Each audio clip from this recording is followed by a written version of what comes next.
ગોર બાપા અંતરપટ રાખે. આપણે ત્યાં કન્યાદાન શબ્દ છે.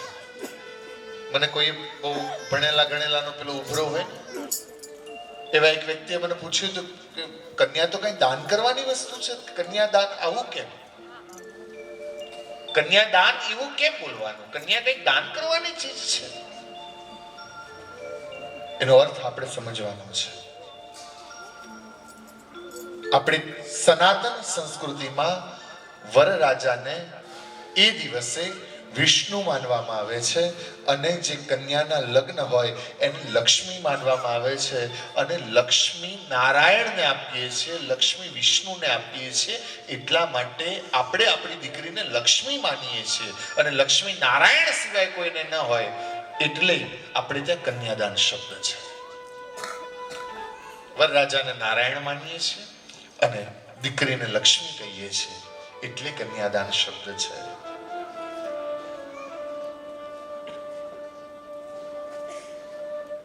ગોર બાપા એમ કે કન્યા પધરાઓ સાવધાન. અત્યારે બે હૃદય ધબકતા હોય, બાકી બધા રાહ જોઈ રહ્યા હોય કે કેવી લાગતી હશે, કેવી તૈયાર થઈ હશે કન્યા. જાનવાળા રાહ જોઈ રહ્યા હોય, બીજી બધી બેનપણીઓ રાહ જોઈ રહી હોય, પણ બેના હૈયા, બેના ધબકારા વધેલા હોય. એક જે પરણવા માટે જાય છે દીકરી, અને બીજો એ દીકરીનો બાપ. અને આ આખી દુનિયામાં સૌથી વધારે મજબૂત કોઈ સંબંધ હોય અને સૌથી વધારે લાગણીશીલ કોઈ સંબંધ હોય ને તો એ સંબંધ છે બાપ અને દીકરીનો. બાપ અને દીકરીનો. કારણ કે તમે જોજો, આપણે ત્યાં દીકરી પરણાવે ને પછી માં ફોન કરે અને કંઈક પૂછી શકે, પણ બાપને મર્યાદા નડે. બાપ કંઈક બોલી ન શકે, કંઈ પૂછી ન શકે. એ ખાલી એટલું જ કે મારા રાજા, મારા બેટા કેમ છો? અને દીકરી હા પપ્પા એટલું બોલે ને એટલામાં એ બાપ પોતાની દીકરીની પરિસ્થિતિ કળી જતો હોય. બાપ બધું જ પૂછી ન શકે, બાપ બધી વાત ન કરી શકે, બાપ બોલી નથી શકે. એ ખાલી એટલું જ પૂછે બેટા કેમ છો? અને એમાં દીકરી પહેલો અવાજ કરે ને એમાં બાપ દીકરીની પરિસ્થિતિને કળી જતો. યાદ રાખજો, આ દીકરી છે ને એ બાપનું સ્વાસ્થ્ય છે. દીકરી બાપનું સ્વાસ્થ્ય છે. અને જ્યારે એક બાપ કન્યાદાન કરે છે ત્યારે કેવળ કન્યાદાન નથી કરતો હોતો, એ પોતાનું આખું વરરાજાના હાથમાં આપી દેતો હોય છે. કારણ કે હવે દીકરીના સુખે સુખી બાપ હોય છે અને દીકરીના દુખે દુખી બાપ હોય છે. અત્યાર સુધી મોટી કરતા એને એટલું તકલીફ નથી પડી હોતી જેટલી એક બાપને દીકરીને વળાવ્યા પછી એ દીકરીનું ધ્યાન રાખવામાં પડે છે. એ દીકરીના સુખ જોવા માટે એ તડપતો હોય છે. ગોર બાપા એમ કે કન્યા પધરાઓ સાવધાન. તમે જોજો, આપણી દીકરીએ સ્કૂલે જવા માટે, ટ્યુશન જવા માટે કેટલી વાર ઉમરો ઓળંગ્યો હોય, પણ જ્યારે ગોર બાપા એમ કે ને કે કન્યા પધરાઓ સાવધાન, અને એકવાર દીકરી ઘરનો ઉમરો ઓળંગે ને પછી વળતું ક્યારેય એ દીકરી બાપના ઘરને પોતાનું ઘર નથી કહેતી. દીકરી ક્યારેય બાપના ઘરને પોતાનું ઘર ન કે. તમે જોજો કે આપણે ત્યાં ભાઈ બહેનના બંનેના સાથે લગ્ન હોય એટલે એક પહેલા દીકરીને વળાવે અને પછી બીજા દિવસે ભાઈના લગ્ન હોય એટલે પોતાના ભાઈના લગ્નમાં આગલે દિવસે વળાવેલી દીકરી ભાઈના લગ્નમાં આવે અને આવી વાતો કરતી હોય. એનો બાપ 16-17 કલાક પહેલા જે દીકરીને વળાવી છે એ દીકરી સાસરીથી આવી હોય અને એનો બાપ એ દીકરીની વાત સાંભળતો હોય. એ દીકરી એમ કે મારા ઘેર તો આવું છે, મારા દિયર આવા છે, મારા જેઠ આવા છે, મારા સસરા આવા છે, મારા પતિ આવા છે. અને સાસરીના ઘરને પોતાનું ઘર માની લે, પણ એકવાર બાપના ઘરનો ઉમરો ઓળંગ્યા પછી ક્યારેય દીકરી બાપના ઘરને મારું ઘર એવું ન બોલે. કાં તો એમ કે મારા ભાઈનું ઘર, કાં તો એવું બોલે કે મારું પિયર. પણ એ પોતાનું ન કે. એક રિક્વેસ્ટ કરું છું, ક્યારેય છે ને દીકરીને પારકી થાપણ ન કહેશો. કેમ? કારણ કે દીકરીને છે ને આપણે કંઈક નાની મોટી ભૂલ કરે ને એટલે પારકી ઘેર જવાનું છે, ત્યાં હું નહીં ચાલે, પારકી થાપણ છું ત્યાં હું નહીં ચાલે એમ કહો તમે. અને તમે તમારા ઘરમાં તમારી દીકરીને પારકી પારકી એમ કયા કરો. અને એ જ દીકરી જ્યારે સાસરીમાં જાય ને ત્યારે સાસરી વાળા ભેગા થઈ કંઈક વાત કરતા હોય, દીકરીને જોઈને બંધ થઈ જાય એટલે કોઈ પૂછે કેમ બંધ થઈ ગયા, એટલે કે પેલી પારકા ઘરની ને ખબર ન પડવી જોઈએ. એટલે આપણી દીકરી આપણા ઘરમાં પારકી અને એની સાસરીમાં પારકી.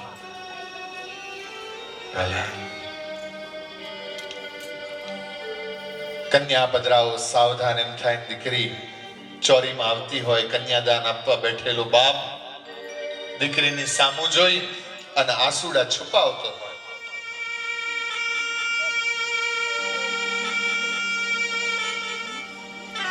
એક સહજ જ્યારથી દીકરીનો જન્મ થયો હોય ને ત્યારથી એનો બાપ આ દિવસની રાહ જોઈ રહ્યો હોય.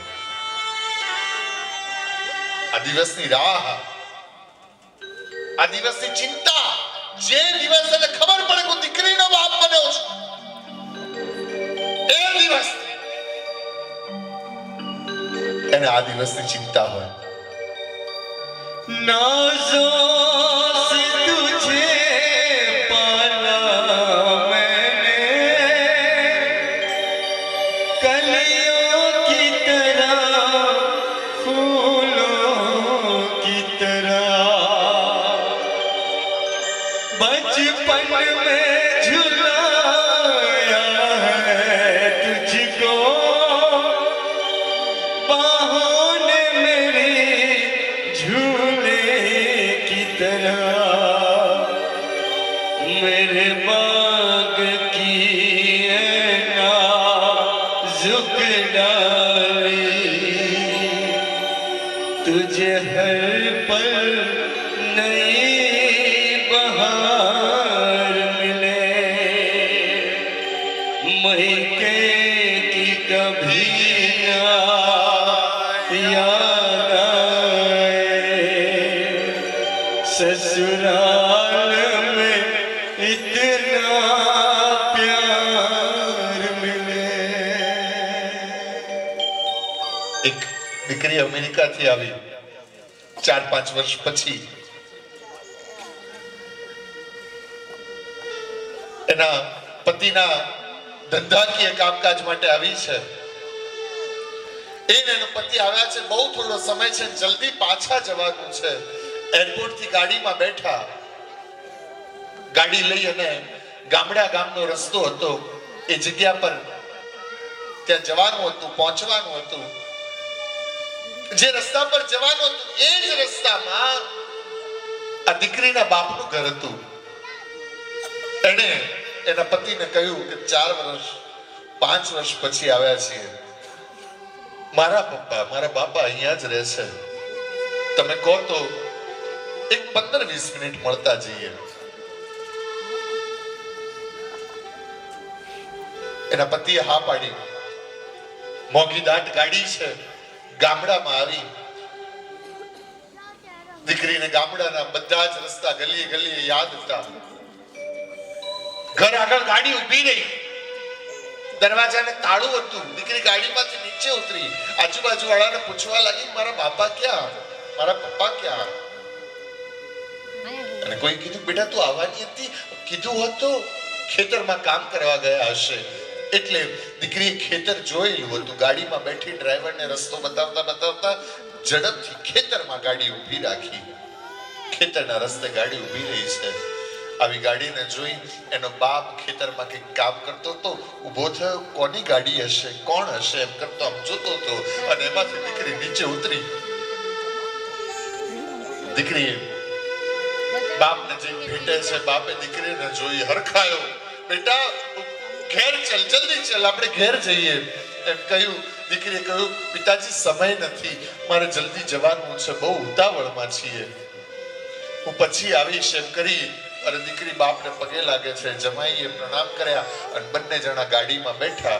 એટલે એ વખતે ગાડી આમ ચલાવવાની તૈયારીથી બાપે આમ દીકરીનો હાથ પકડ્યો. એક મિનિટ બેટા. પોતાની પાઘડી ખોલી, પાઘડીનો છેલ્લો વળ ખોલ્યો, એમાંથી 50 રૂપિયાની નોટ કાઢી અને દીકરીના હાથમાં ધરવા માટે જાય છે. દીકરી હસતા હસતા કહ્યું, પિતાજી મારે આની જરૂર નથી, અમારો તો 1 રૂપિયો એના 100 રૂપિયા બરાબર છે, અમારે જરૂર નથી, રાખો એમ કરી અને દીકરી ના પાડવા લાગી. અને ત્યારે બાપે કીધું, બેટા તમારી પાસે ઘણું છે અને ઘણું હજો, પણ બેટા એ જે કાંઈ હોય ને એ તારા ઘરનું કહેવાય અને મારી આ 50 રૂપિયાની નોટ બેટા તારા બાપની આપેલી કહેવાય. આ નોટ તારા બાપની આપેલી કહેવાય. માણસ વિચાર કરતો હોય કે મારી દીકરી માટે શું કરીશ.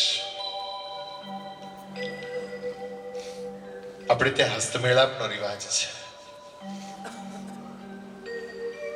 આ હસ્તમેળાપમાં પહેલા બાપ પોતાની દીકરીના હાથમાં પાણી આપે છે.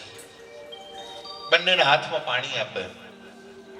પાણી આપે એટલે એમ કહેવા માંગે છે કે બેટા પાણીનો એક ગુણ છે, તમે એને ગ્લાસમાં ભરો ને તો ગ્લાસમાં ગોઠવાઈ જાય, તમે એને લોટામાં ભરો તો લોટામાં ગોઠવાઈ જાય, તમે એને તપેલામાં ભરો ને તો તપેલામાં ગોઠવાઈ જાય. જાણે બાપ એમ કહેતો હોય છે કે બેટા મારાથી જેટલું શક્ય હતું ને એટલું સારું ગોત્યું છે, પણ હવે જેવું હોય ને એવું ગોઠવાઈ જશે. પુષ્પ ફૂલ આપે. બેટા મેં તને જે સંસ્કાર આપ્યા છે ને એ સંસ્કારની સુવાસ તું તારા સાસરીમાં આપજે એમ કરીને ફૂલ આપે છે. ચોખા કેમ આપે છે? દરેક પૂજામાં ચોખા કેમ?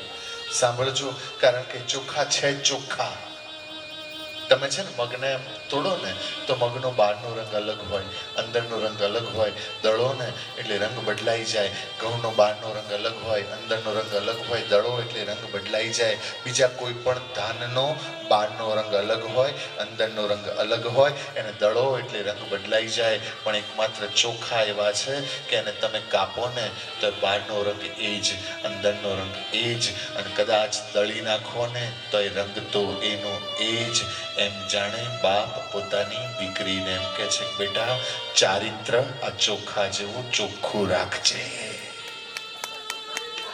ચારિત્ર આ ચોખા જેવું ચોખ્ખું રાખજે.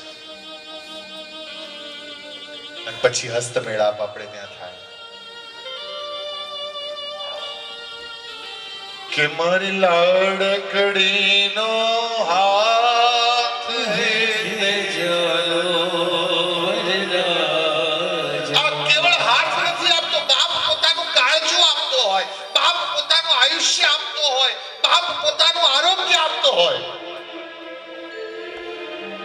કે ઉત્તમ કુળની છે કન્યા વરરાજા. એ મારી લાડકડીનો હાથ હે જલો વરરાજા. એ જોજો કદી સાથ ના છૂટે વરરાજા. અને પછી આપણે ત્યાં 4 ફેરા હોય છે. આ 4 ફેરા છે ધર્મ, અર્થ, કામ અને મોક્ષ. જ્યાં 4 માંથી એક પણ ચૂકે છે ને એને મનુષ્ય જીવન નકામું છે. ધર્મ, અર્થ, કામ અને મોક્ષ આ 4 માંથી એક પણ ચૂકો ને તો મનુષ્ય જીવન નકામું છે. પછી કંસાર. અત્યારે તો શું કરે, પેલો મેકઅપ ને બગડી જાય ને એટલે ફોટા પડાવી લઈ લે. પણ એનો અર્થ એ છે કે તમે એકબીજાને કેવી મીઠાશ આપશો. આપણે ત્યાં તો ગાંઠ રમવાના રિવાજ છે. તમારે ત્યાં છે ગાંઠ રમવાના રિવાજ ખરા? ગાંઠ વાળીને આપે પછી ખોલે પછી આવો રિવાજ કરો નથી? સોટી મારવાનો રિવાજ? સોટી નો નહીં. અમારે ત્યાં ગાંઠ હે પૈસા રમવાનો રિવાજ. પછી છેડા છેડી આમ ખોલીએ ને વાળવા એવો રિવાજ હોય. અમારે ત્યાં ગાંઠ રમાય. અને એમાં તમે એકબીજાને જ્યારે મુશ્કેલી આવશે ત્યારે તમે કેવી રીતે એનું સોલ્યુશન કરશો એની પ્રિપેરેશન હોય.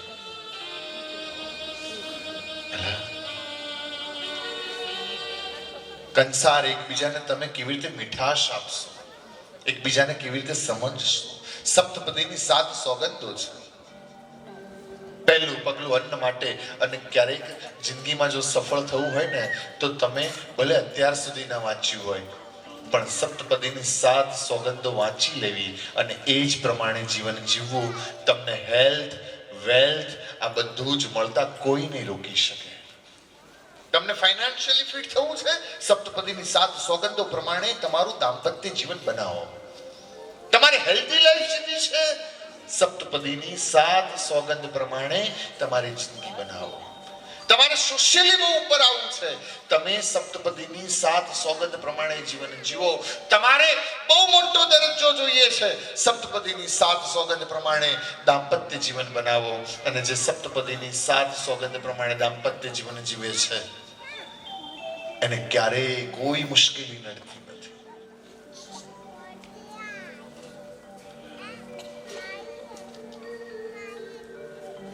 સપ્તપદીની 7 સોગંદોને ક્યારેક જોડે બેસીને વાંચજો.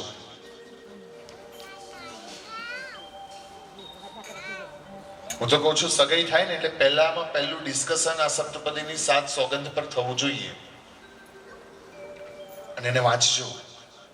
પહેલું પગલું આપણે અન્ન માટે ભરીએ, બીજું પગલું આપણે બળ માટે ભરીએ, ત્રીજું ડગલું આપણે સુખચેન માટે ભરીએ, ચોથું ડગલું આપણે સંતતિ માટે ભરીએ.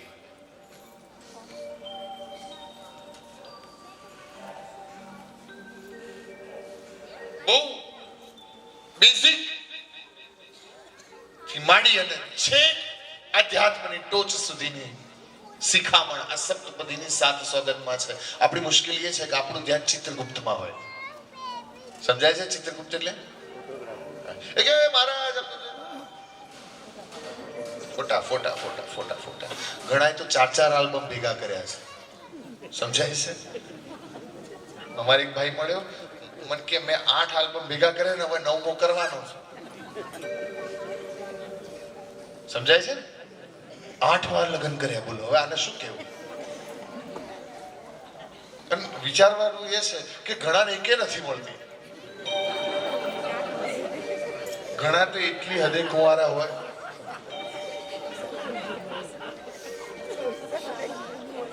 નિકુંજી ઘણા એટલી હદે કુંવારા હોય. ઋષભ એ બાજી પત્તા રમવા બેસે ને એમાંય રાણી નો આવે. એટલી હદે બિચારાને કુંડળી ખરાબ હોય. પણ પછી આપણે ત્યાં ગોર બાપા ઉતાવળ કરાવે ચાલો સમય થઈ ગયો છે. બધા પોતપોતાની મસ્તીમાં હોય અને દીકરી બાપની સામું જોતી હોય. મંગળ કરુણ પ્રસંગ છે લગ્ન. એક બાજુ શહેનાઈ વાગતી હોય અને એક બાજુ દીકરી ડૂકા ભરતી હોય. કેવી હઠે ચડી છે આ શરણાઈને જુઓ. કેવી હઠે ચડી છે આ શરણાઈને જુઓ. ડુસકાની સાથે એની હરીફાઈ તો જુઓ. આજે આ બાગમાંથી એક પક્ષી જવાનું હોય.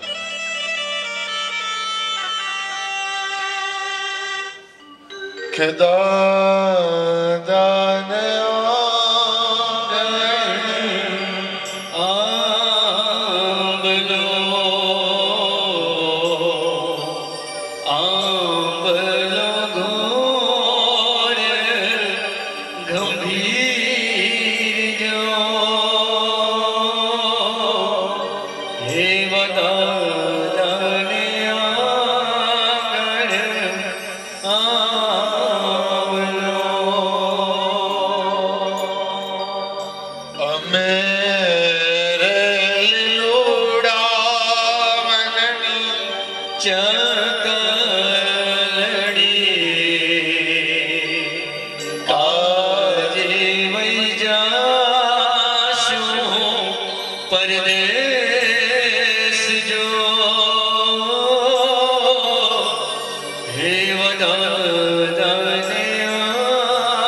ચાંદડી કાલે વઈ જાશું પરદેશ જો. વાલા, દીકરીઓને ખૂબ વાલ કરજો, ખૂબ ભણાવજો, ખૂબ સાચવજો, પણ સાથે સાથે કહી દો, અને દરેક જગ્યાએ મેં કહ્યું છે કે તમે તમારી દીકરીઓને ડાન્સ ક્લાસમાં મોકલો ને એની સામે મને બિલકુલ વાંધો નથી, પણ આવનારા સમયને ઓળખી અને જો તમારા ઘરમાં દીકરી હોય ને તો એને કરાટે ક્લાસીસ ચોક્કસ જોઈન્ટ કરાવજો. એટલું ચોક્કસ રાખજો. તમારી દીકરીને નાચવાના 2 ઠુમકા કદાચ ઓછા આવડતા હશે તો ચાલશે, પણ એને લાકડી ફેરવતા અને તલવાર રમતા આવડવી જોઈએ. આટલું ચોક્કસ શીખવાડજો. હમણાં જે 2-4 પ્રસંગ તમે વાંચ્યા હશે, ટીવીમાં જોયા હશે, છાપામાં જોયા હશે, એને જો લડતા આવડતું હોત તો એના 32 ટુકડા ન થયા હોત. આટલું કરજો.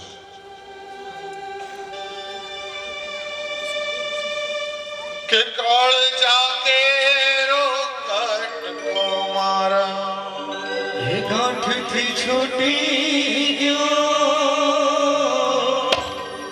એ કાળ જાકે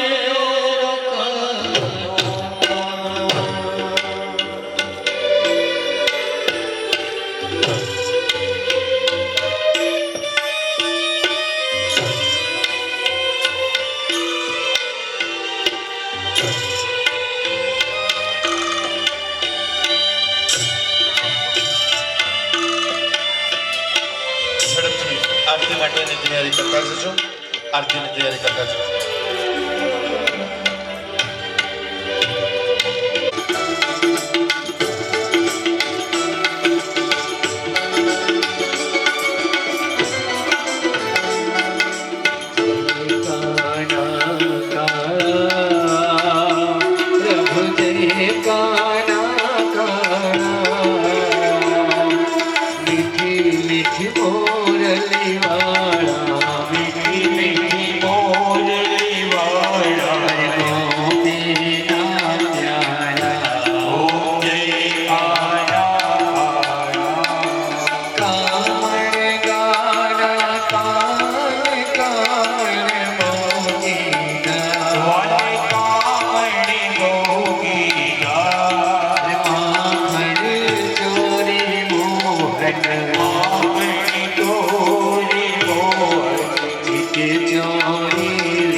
મંગલાય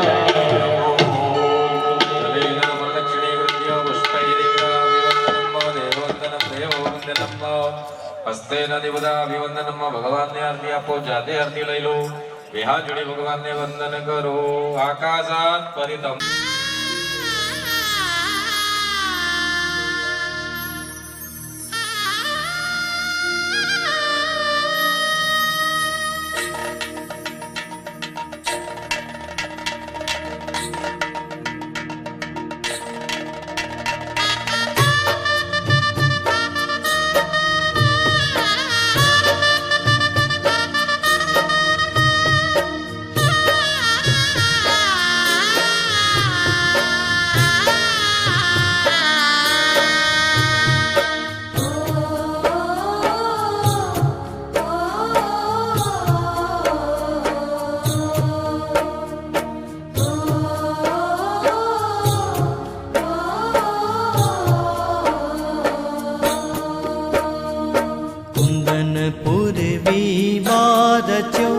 सुनी भूपति भीमक राय, कन्या ते देवा श्री कृष्ण ने आनंदपुर ना समाय।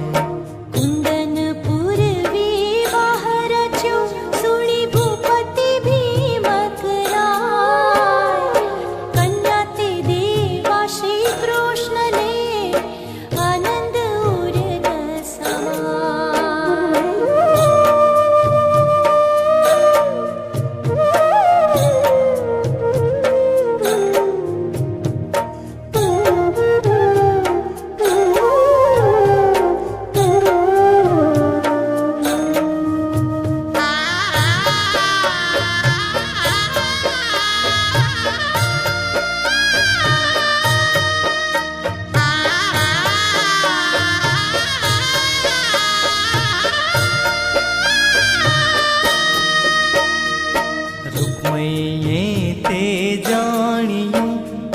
व्याप्यो अतिशय का, कन्या न आपू श्री कृष्ण ने एछे गायो तणो रे गोवा।